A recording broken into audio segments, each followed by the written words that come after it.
For ages, men and women have wanted to discover a potion or a technique to never die. That is impossible, but recently Italian biology student found a jellyfish with amazing ability. It has an immortal ability.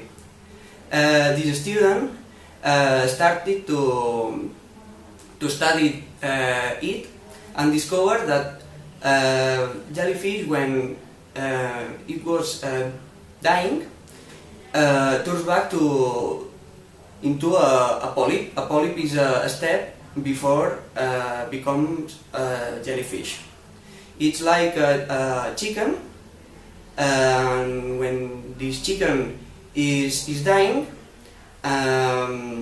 turns back to an egg, and then the chicken borns again in the same egg, and this process is repeating over and over.